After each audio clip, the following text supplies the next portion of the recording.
कभी ऐसा हुआ है किसी ने कुछ कहा और टेक्निकली वो गलत नहीं था, लेकिन आपको लग गया ये टोन ठीक नहीं था? सच ये है, कॉन्फ्लिक्ट्स वर्ड से कम और कम्युनिकेशन स्टाइल से ज्यादा क्रिएट होते हैं। और आज मैं आपको 10 सिंपल कम्युनिकेशन शिफ्ट सिखाऊंगी जो फाइट्स को आर्ग्यूमेंट बनने से पहले ही स्टॉप कर देते हैं। बिना बोले भी बोलना। कॉन्फ्लिक्ट शुरू होने से पहले ही लोग डिसाइड कर लेते हैं इस पर्सन के साथ सेफ फील नहीं हो रहा। सीधा पोस्चर, रिलैक्स शोल्डर्स, काम body language.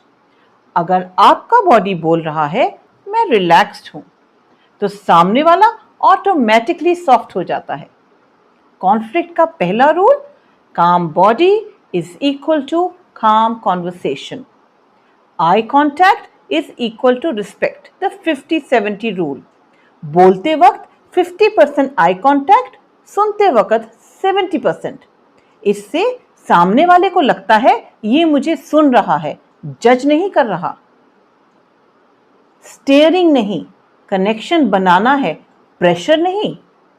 Your posture talks before you do. कभी किसी कॉन्फिडेंट लीडर को झुक के बात करते देखा है? नहीं। Open posture is equal to open conversation. Slouch posture is equal to defensive energy.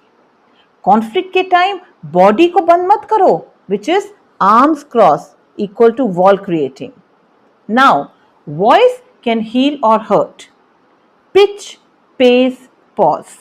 Conflict में प्रॉब्लम क्या बोला है नहीं होता, प्रॉब्लम होता है कैसे बोला। High pitch is equal to attack, very fast pace is equal to panic.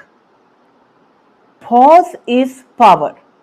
2 second का पॉज 10 मिनट के आर्ग्यूमेंट को रोक सकता है। सुनना इज नॉट इक्वल टू समझना।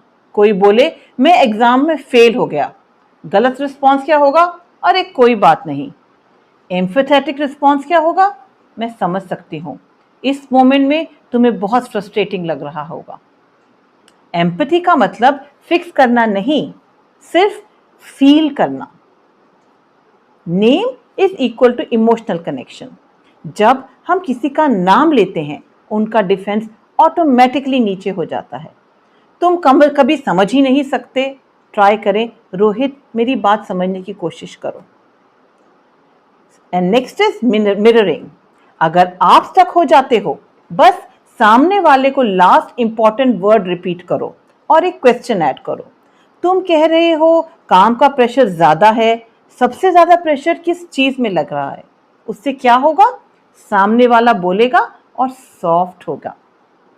Then level down to level up. लोग समझते हैं समझने के लिए ऊपर रहना पड़ता है, मगर सच क्या है? समझने के लिए सेम लेवल पे आना पड़ता है। उनकी लैंग्वेज, उनका पर्सपेक्टिव, उनकी रियलिटी। पहले कनेक्ट फिर correct. The next is broken record technique. गुस्से के बिना फर्म रहना, और ये बहुत इंपॉर्टेंट टेक्निक है। अगर आपकी बाउंड्री क्रॉस हो रही है, बस कामली सेम लाइन रिपीट करो। मैं इस टोन में बात कंटिन्यू नहीं कर सकती। Repeat, no explanation, no anger. Then calm repetition. Emotional intelligent is equal to conflict super power. सबसे इंपॉर्टेंट शिफ्ट, रिएक्ट नहीं, response. Pause, process, plan and then proceed. एक छोटा सा पॉज पूरा रिलेशनशिप बचा सकता है। अगर हम सिर्फ इतना ही सीख लें कि हमें रिएक्ट नहीं, रिस्पॉन्ड करना है, कपल्स के फाइट कम हो जाएंगे, पेरेंट चिल्ड्रन कॉन्वर्सेशन सेफ हो जाएगी और वर्क प्लेस भी हेल्दियर हो जाएंगे। कम्युनिकेशन सिर्फ बोलना नहीं होता, कम्युनिकेशन संभलना होता है। अगर ये हेल्पफुल लगा, इसे किसी के साथ शेयर करें जिसका रिलेशनशिप आज थोड़ा हैवी चल रहा है। See you in the next conversation and take very good care of yourself.